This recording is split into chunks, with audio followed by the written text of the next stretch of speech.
This morning, right now, an American businessman is reportedly behind bars in Iran. Here's what we know. According to reports, Siamak Namazi was taken into custody while visiting family in Tehran. It's believed the American-Iranian executive holds dual citizenship between both countries and was detained by Iranian security forces. Namazi is the fourth American to be imprisoned there and is reportedly being held in the same prison as the American journalist Jason Rezaian. The big question, why is another American being detained? This escalating tension playing out on the world stage. For the first time, Iran meets with world powers to discuss the worsening crisis in Syria. That's happening in Vienna. Joining me now from Capitol Hill to talk about all of this, the chairman of the House Armed Services Committee, Republican Congressman William Thornberry. He also serves on the House Permanent Select Committee on Intelligence. Welcome, sir. Thank you. Can you tell us any more about this Iranian American being held in Iran? I don't know the supposed justifications of holding him. What I do know is that Iran has a history of holding hostages and trying to use them for its geopolitical benefit. And we know that in the negotiations over the Iranian nuclear deal, even though the administration said they tried to free the existing hostages, they're still held in captivity. So this does not look to be on a good trend. Some analysts say that these Americans are being detained because of the nuclear deal, because there are factions within Iran that think that, you know, this agreement has led to some sort of American spy ring, and America is sending these Iranian Americans in to spy for the United States. Well, it may be true that there are different factions inside Iran that are trying to get one leg up over another, and that they are using hostages as leverage to try to improve their position. But again, what we know from the historical record is that holding hostages and trying to leverage them is part of standard operating procedure in Iran.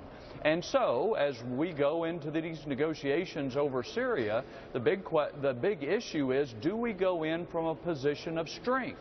We have had an administration policy that has not worked very well. We have an Iranian deal that a lot of people think leave things lacking.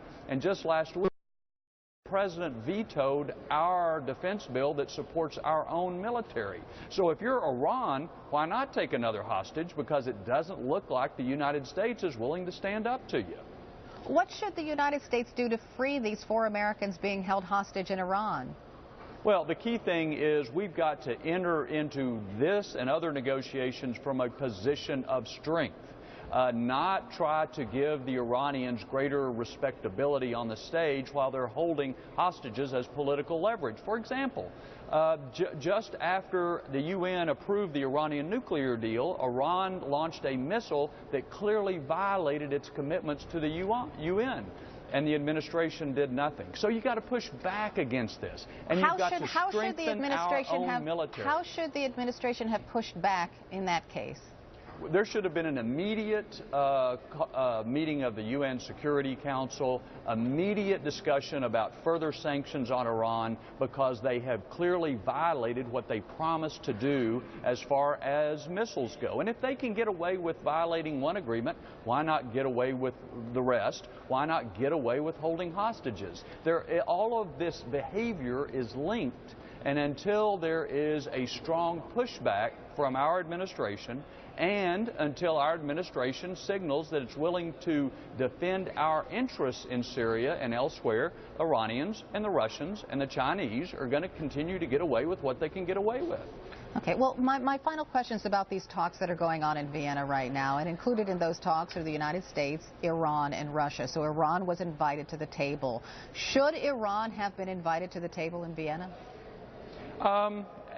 I don't think it really, well, here's the key reason it matters. Because Iran and Russia are trying to show that they will stand by their allies, like Assad, and they are trying to cause doubts that the U.S. will stand by our allies, like the Saudis and the Israelis.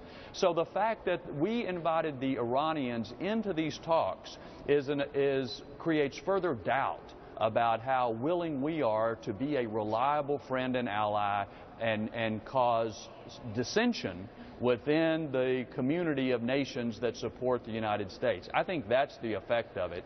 I don't see much good coming of it. So we shouldn't have invited Iran to the table? Well, I think it's fine to talk with them if you come in from a position of strength. But we're not going into it with a position of strength. Again, the objective of the Russians and the Iranians is to cause more dissension between us and the Saudis, us and the Israelis, us and the Egyptians, and probably these talks will only add to those doubts about us. Congressman William Thornberry, thanks for joining me this morning.